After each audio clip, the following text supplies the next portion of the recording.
Hello, 25,000 രൂപയ്ക്ക് താഴെ under 25,000 2024 വാങ്ങി ഒരു 2-3 അതിന് മുകളിൽ ഉപയോഗിക്കാൻ പറ്റുന്ന നല്ല ഫോണുകൾ ഏതാണ് എന്നുള്ളതാണ് നമ്മൾ ഇന്ന് ഈ ഒരു വീഡിയോയിൽ ഡിസ്കസ് ചെയ്യുന്നത്. ഈ ഒരു സെലക്ഷൻ എന്ന് പറഞ്ഞാൽ അതായത് 20 മുതൽ 25,000 രൂപ വരെയുള്ള ആ ഒരു പ്രൈസ് കാറ്റഗറിയാണ് മെയിൻലി ഞാൻ എടുത്തിരിക്കുന്നത്. ആ ഒരു കാറ്റഗറി എന്ന് പറഞ്ഞാൽ ഭയങ്കര കൺഫ്യൂസിങ് ആയിട്ടുള്ള, പ്രത്യേകിച്ച് ഈ ഒരു 2024 ഒരുപാട് നല്ല ഫോണുകൾ ഈ ഒരു പ്രൈസ് കാറ്റഗറിയിൽ വന്നിട്ടുണ്ട്. അത് ഏത് മാനുഫാക്ചർ എടുത്താലും, വൺ പ്ലസ് ആണെങ്കിലും സാംസങ് ആണെങ്കിലും വിവോ ആണെങ്കിലും ഐക്യു ആണെങ്കിലും നമുക്ക് ആ ഒരു പ്രൈസ് കാറ്റഗറിയിൽ ഫോണുകൾ ഉണ്ട് എന്നുള്ളതാണ്. സോ അതിൽ നിന്ന് എൻ്റെ പേഴ്സണൽ ഫേവറേറ്റ് ആയിട്ടുള്ള ഫോണുകളാണ് എടുത്തിട്ടുള്ളത്. നിങ്ങൾ ഇതിലേതെങ്കിലും ഒരു ഫോൺ സെലക്ട് ചെയ്യുകയാണെങ്കിൽ തീർച്ചയായിട്ടും അതിൻ്റെ കംപ്ലീറ്റ് യൂസ്ഡ് റിവ്യൂ കണ്ടതിന് ശേഷം മാത്രം പർച്ചേസ് എന്ന് പറയുന്ന ആ ഒരു ഘട്ടത്തിലോട്ട് പോവുക. എനിവേ, ഇത്തരത്തിലുള്ള ടെക് റിലേറ്റഡ് വീഡിയോസ് നിങ്ങൾക്ക് ഇഷ്ടമാണെന്നുണ്ടെങ്കിൽ തീർച്ചയായിട്ടും ചാനലൊന്ന് സബ്സ്ക്രൈബ് ചെയ്ത് വെക്കുക.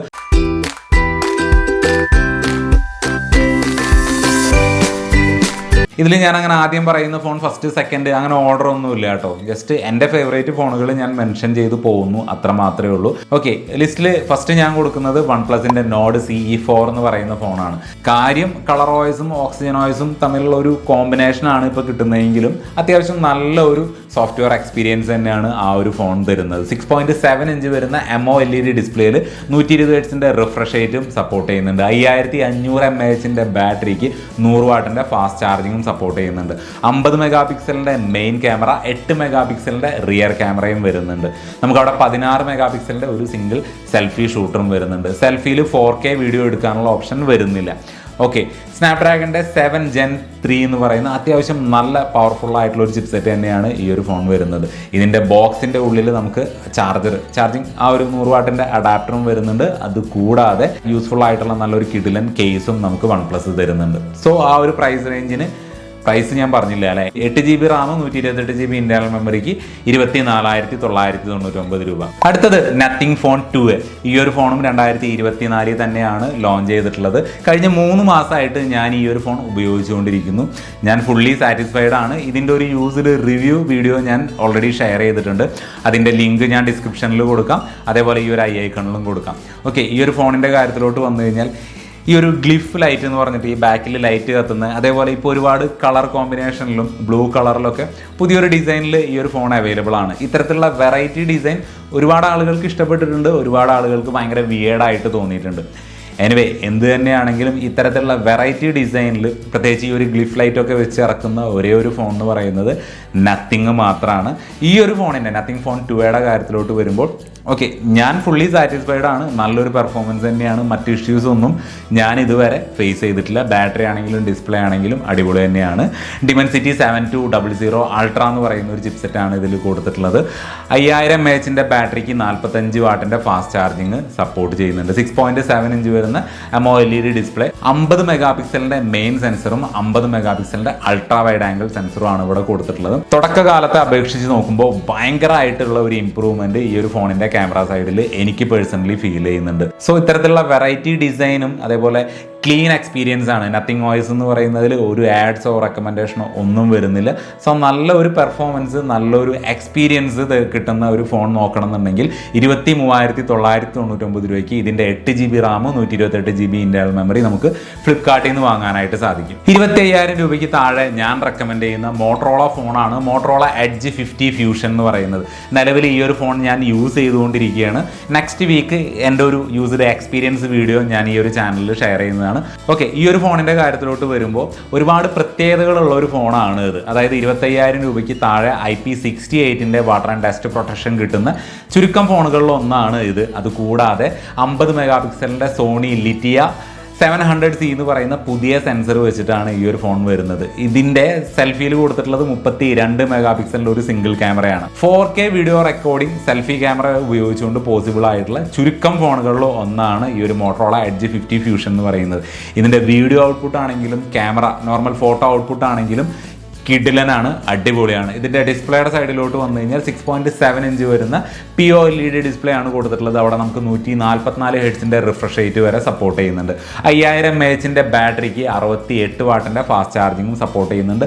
ആ ഒരു അഡാപ്റ്റർ മോട്ടറോള ബോക്സിൽ കൊടുത്തിട്ടുണ്ട്. Okay, 8GB RAM 128GB internal memory വരുന്ന വേരിയന്റിന് 22,999 രൂപയ്ക്കാണ് സ്റ്റാർട്ട് ചെയ്യുന്നത്. ഫ്ലിപ്കാർട്ടിൽ നിന്നാണ് ഈ ഒരു ഫോൺ വാങ്ങാനായിട്ട് സാധിക്കുന്നത്. ഷവോമിയുടെ സൈഡിൽ നിന്നുള്ള ഫോണുകൾ ഞാൻ പൊതുവേ അങ്ങനെ ആർക്കും റെക്കമെൻഡ് ചെയ്യാറില്ല. പക്ഷേ ഇപ്പോൾ അവരുടെ ഹൈപ്പർവോയ്സ് വന്നതിന് ശേഷം അതിൻ്റെ സോഫ്റ്റ്വെയർ അപ്ഡേഷൻ്റെ സൈഡിലും അതേപോലെ ആ ഒരു ഓവറോൾ സോഫ്റ്റ്വെയർ എക്സ്പീരിയൻസിലൊക്കെ കുറച്ച് വ്യത്യാസങ്ങൾ വന്നിട്ടുണ്ട്. അതുകൊണ്ട് തന്നെ ഷവോമിയുടെ സൈഡിൽ നിന്നുള്ള നോട്ട് 30 Pro എന്ന് പറയുന്ന ഫോണാണ് ലിസ്റ്റിൽ അടുത്തത് ഞാൻ മെൻഷൻ ചെയ്യുന്നത്. സ്നാപ്ഡ്രാഗൺ 7S Gen 2 എന്ന് പറയുന്ന മോട്ടറോള എഡ്ജ് 50 ഫ്യൂഷനിൽ കൊടുത്തിരിക്കുന്ന അതേ ചിപ്സെറ്റ് തന്നെയാണ് ഈ ഒരു ഫോണിൽ കൊടുത്തിട്ടുള്ളത്. 6.67 ഇഞ്ച് വരുന്ന full HD plus AMOLED display ആണ് ഇവിടെ കൊടുത്തിരിക്കുന്നത്. 120 ഹെർട്സിൻ്റെ റിഫ്രഷ് റേറ്റ് ആണ് മാക്സിമം സപ്പോർട്ട് ചെയ്യുന്നത്. 200 മെഗാ പിക്സലിൻ്റെ ട്രിപ്പിൾ ക്യാമറ സെറ്റപ്പാണ് റിയർ സൈഡിൽ കൊടുത്തിട്ടുള്ളത്. അവിടെ നമുക്ക് 4K വീഡിയോ റെക്കോർഡിംഗ് വരെ പോസിബിൾ ആണ്. ഇനി സെൽഫിയുടെ കാര്യത്തിലോട്ട് വരുമ്പോൾ 16 മെഗാ പിക്സലിൻ്റെ ഒരു സെൽഫി ഷൂട്ടർ സിംഗിൾ ക്യാമറയാണ് കൊടുത്തിട്ടുള്ളത്. അവിടെ നമുക്ക് 4K പോലുള്ള ഹൈ റെസൊല്യൂഷൻ അവിടെയും പോസിബിൾ അല്ല. 5100 mAh ബാറ്ററിക്ക് 67 വാട്ടിൻ്റെ ഫാസ്റ്റ് ചാർജിങ്ങും സപ്പോർട്ട് ചെയ്യുന്നുണ്ട്. ആ ഒരു അഡാപ്റ്റർ ബോക്സിൽ കൊടുത്തിട്ടുണ്ട്. ആൻഡ്രോയിഡ് 14 ബേസ്ഡ് ഹൈപ്പർവോയ്സ് തന്നെയാണ് ഇപ്പോൾ നിലവിൽ അപ്ഡേഷൻ കഴിയുമ്പോൾ ഈ ഒരു ഫോണിൽ വരുന്നത്. 8GB റാം 128GB ഇന്റേണൽ മെമ്മറിക്ക് മോട്ടറോള എഡ്ജ് 50 ഫ്യൂഷൻ്റെ അതേ പ്രൈസ് തന്നെയാണ് വരുന്നത്, 22,999 രൂപ. ഇനി 25,000 രൂപയ്ക്ക് താഴെ നിങ്ങളുടെ പ്രധാന ആവശ്യം ഗെയിമിംഗ് ആണ്, അല്ലെങ്കിൽ പെർഫോമൻസ് ഓറിയൻറ്റഡ് ആയിട്ടുള്ള ഫോണുകളാണ് വേണ്ടതെങ്കിൽ 2 ഫോണുകളാണ് ഈ ഒരു പ്രൈസ് റേഞ്ചിൽ എനിക്ക് റെക്കമെൻഡ് ചെയ്യാനായിട്ടുള്ളത്. ഒന്ന് ഷവോമിയുടെ സൈഡിൽ നിന്നുള്ള പോക്കോ X6 Pro എന്ന് പറയുന്ന ഫോണാണ്. 13 ലക്ഷത്തോളം ആൻറ്റുടു സ്കോർ തരുന്ന മീഡിയാടെക് ഡിമെൻസിറ്റി 8300 അൾട്ര എന്ന് പറയുന്ന ചിപ്സെറ്റാണ് ഈ ഒരു ഫോണിനെ പവറപ്പ് ചെയ്യുന്നത്. 6.67 ഇഞ്ച് വരുന്ന AMOLED ഡിസ്പ്ലേ കൊടുത്തിട്ടുണ്ട്. നമുക്ക് ഹൈപ്പർവോയ്സിൻ്റെ സപ്പോർട്ട് തന്നെയാണ് ഇവിടെയും വരുന്നത്. 64 മെഗാ പിക്സലിൻ്റെ ട്രിപ്പിൾ ക്യാമറ സെറ്റപ്പ്, 16 മെഗാ പിക്സലിൻ്റെ സെൽഫി ഷൂട്ടറും വരുന്നുണ്ട്. 5000 mAh ബാറ്ററിക്ക് 67 വാട്ടിൻ്റെ ഫാസ്റ്റ് ചാർജിങ്ങും സപ്പോർട്ട് ചെയ്യുന്നുണ്ട്. Okay, 8GB RAM 256GB internal മെമ്മറിക്ക് 24,000 രൂപ ആണ് സ്റ്റാർട്ട് ചെയ്യുന്നത്. ഫ്ലിപ്കാർട്ടിൽ നിന്നാണ് ഈ ഒരു ഫോൺ വാങ്ങാനായിട്ട് സാധിക്കുക. അതേപോലെ ഗെയിമിങ്ങിന് വേണ്ടിയിട്ടുള്ള മറ്റൊരു ഫോണാണ് ഇൻഫിനിക്സിൻ്റെ സൈഡിൽ നിന്നുള്ള ഇൻഫിനിക്സ് GT20 Pro എന്ന് പറയുന്ന ഫോൺ. കഴിഞ്ഞ വർഷം ഇൻഫിനിക്സ് GT10 Pro എന്ന് പറയുന്ന ഫോൺ അത്യാവശ്യം നല്ല രീതിക്ക് സക്സസ് ആയിരുന്നു. അതിൻ്റെ തന്നെ സക്സസറായിട്ട് വരുന്ന ഒരു ഫോണാണ് ഈ ഒരു GT20 Pro എന്ന് പറയുന്ന ഫോൺ. ഈ ഒരു ഫോണിൻ്റെ സ്പെക്കിലോട്ട് വരുമ്പോൾ ഡിമെൻസിറ്റി 8200 അൾട്ടിമേറ്റ് എന്ന് പറയുന്ന പവറപ്പ് ചെയ്യുന്നത്. ഇതിൻ്റെ ബാക്കിൽ കസ്റ്റമൈസ് ചെയ്യാവുന്ന RGB LED ലൈറ്റുകൾ കൊടുത്തിട്ടുണ്ട്.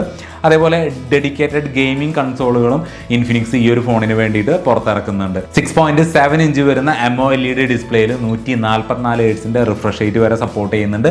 108 മെഗാ പിക്സലിൻ്റെ ട്രിപ്പിൾ ക്യാമറ സെറ്റപ്പാണ് റിയർ സൈഡിൽ കൊടുത്തിട്ടുള്ളത്. 32 മെഗാ പിക്സലിൻ്റെ സെൽഫി ഷൂട്ടറും വരുന്നുണ്ട്. 5000 mAh ബാറ്ററിക്ക് 45 വാട്ടിൻ്റെ ഫാസ്റ്റ് ചാർജിങ്ങും സപ്പോർട്ട് ചെയ്യുന്നുണ്ട്. പോക്കോയുടെ കാര്യത്തിലാണെങ്കിലും ഈ ഒരു ഇൻഫിനിക്സിൻ്റെ കാര്യത്തിലാണെങ്കിലും ആ ഒരു അഡാപ്റ്റർ ബോക്സിൻ്റെ ഉള്ളിൽ നമുക്ക് കിട്ടുന്നുണ്ട്. 8GB റാം 256GB ഇന്റേണൽ മെമ്മറിക്ക് 25,000 രൂപയാണ് പ്രൈസ് സ്റ്റാർട്ട് ചെയ്യുന്നത്. ഇനി ഈ ഫോണുകളൊന്നും പോരാ, നിങ്ങൾക്ക് സാംസങ് ഫോണുകൾ തന്നെ വേണമെന്നുണ്ടെങ്കിൽ ഞാൻ പേഴ്സണലി ഈ ഒരു പ്രൈസ് റേഞ്ചിൽ ഒരു സാംസങ് ഫോൺ റെക്കമെൻഡ് ചെയ്യുന്നില്ല. എന്നാലും ഡൈ ഹാർഡ് സാംസങ് ഫാനുകൾക്ക് വേണ്ടിയിട്ട് 2 ഫോണുകളാണ് അവിടെ പറയാനായിട്ടുള്ളത്. ആക്ച്വലി ഒരു ഫോണാണ് പറയാനായിട്ടുള്ളത്, M55 എന്ന് പറയുന്ന ഫോൺ. സ്നാപ്ഡ്രാഗൺ 7 Gen 1 എന്ന് പറയുന്ന പഴയ ഒരു ചിപ്സെറ്റ് വെച്ച് വരുന്ന ആ ഒരു ഫോണിൽ 6.7 ഇഞ്ച് വരുന്ന സൂപ്പർ AMOLED ഡിസ്പ്ലേ കൊടുത്തിട്ടുണ്ട്. ശരിക്കും ഡിസ്പ്ലേ സൈഡ് തന്നെയാണ് ഈ ഒരു M55 ഫോൺ എന്ന് പറയുന്നത് ഏറ്റവും പോസിറ്റീവായിട്ട് നിൽക്കുന്നത്. 50 മെഗാ പിക്സലിൻ്റെ ട്രിപ്പിൾ ക്യാമറ സെറ്റപ്പാണ് കൊടുത്തിട്ടുള്ളത്. 50 മെഗാ പിക്സലിൻ്റെ സെൽഫി ഷൂട്ടറും കിട്ടുന്നുണ്ട്. ഈ ഒരു ഫോണിലും നമുക്ക് 4K വീഡിയോ റെക്കോർഡ് ചെയ്യാനായിട്ട് സാധിക്കുന്നുണ്ട്. 8GB റാം 128GB ഇന്റേണൽ മെമ്മറിക്ക് 25,000 രൂപയാണ് വില വരുന്നത്. സോ സ്നാപ്ഡ്രാഗൺ 7 Gen 1ൻ്റെ ചിപ്സെറ്റ് 25,000 രൂപയ്ക്ക് എടുക്കുക എന്ന് പറയുന്നത് അത് അത്യാവശ്യം വലിയൊരു മണ്ടത്തരായിരിക്കും എന്നാണ് എൻ്റെ ഒരു അഭിപ്രായം. ഇനി അതേ സ്പെക്ക് വെച്ചിട്ട് ലെതർ ഫിനിഷോട് കൂടിയിട്ടുള്ള മറ്റൊരു ഫോണാണ് സാംസങ്ങിൻ്റെ കഴിഞ്ഞ ആഴ്ച റിലീസ് ചെയ്ത സാംസങ് ഗാലക്സി F55 എന്ന് പറയുന്നത്. സെയിം സ്പെക്ക് തന്നെയാണ്. സ്നാപ്ഡ്രാഗൺ 7 Gen 1ൻ്റെ ചിപ്സെറ്റ് തന്നെയാണ് കൊടുത്തിട്ടുള്ളത്. 5000 mAh ബാറ്ററി, 45 വാട്ടിൻ്റെ ഫാസ്റ്റ് ചാർജിങ്, 50 മെഗാ പിക്സലിൻ്റെ ട്രിപ്പിൾ ക്യാമറ സെറ്റപ്പ്, 50 മെഗാ പിക്സലിൻ്റെ സെൽഫി ക്യാമറ. സെൽഫിയിൽ നമുക്ക് 4K വീഡിയോ എടുക്കാനായിട്ട് സാധിക്കും. ആ ഒരു ഫോണിൻ്റെ പ്രൈസ് എന്ന് പറയുന്നത് 27,000 രൂപയാണ്. സാംസങ് ഫോൺ ഞാൻ ഈ ഒരു കാറ്റഗറിയിൽ ശരിക്കും റെക്കമെൻഡ് ചെയ്യുന്നില്ല. പക്ഷേ ഞാൻ നേരത്തെ പറഞ്ഞ പോലെ സാംസങ്ങേ എടുക്കൂ എന്നുള്ളവർക്ക് 2 ഓപ്ഷൻ ആയിട്ടുള്ളത് F55 അല്ലെങ്കിൽ M55 എന്ന് പറയുന്ന ഫോണാണ്. അപ്പോൾ ഈ ഫോണുകളൊക്കെയാണ് 25,000 രൂപയ്ക്ക് താഴെ ഞാൻ റെക്കമെൻഡ് ചെയ്യുന്ന ഫോണുകൾ. നിങ്ങൾ ഒരു ഫോൺ എടുക്കുന്നുണ്ടെങ്കിൽ തീർച്ചയായിട്ടും അതിൻ്റെ യൂസ്ഡ് റിവ്യൂ കണ്ടതിന് ശേഷം മാത്രം സെലക്ട് ചെയ്യുക. അപ്പോൾ ഈ ഒരു വീഡിയോയിൽ ഇത്രമാത്രം. വീഡിയോ ഇഷ്ടപ്പെട്ടെങ്കിൽ തീർച്ചയായിട്ടും വീഡിയോ ലൈക്ക് ചെയ്യാനും ചാനൽ സബ്സ്ക്രൈബ് ചെയ്യാനും ഒരു മടിയും കാണിക്കരുത്. അടുത്തൊരു വീഡിയോയിൽ വീണ്ടും കാണാം. Good bye.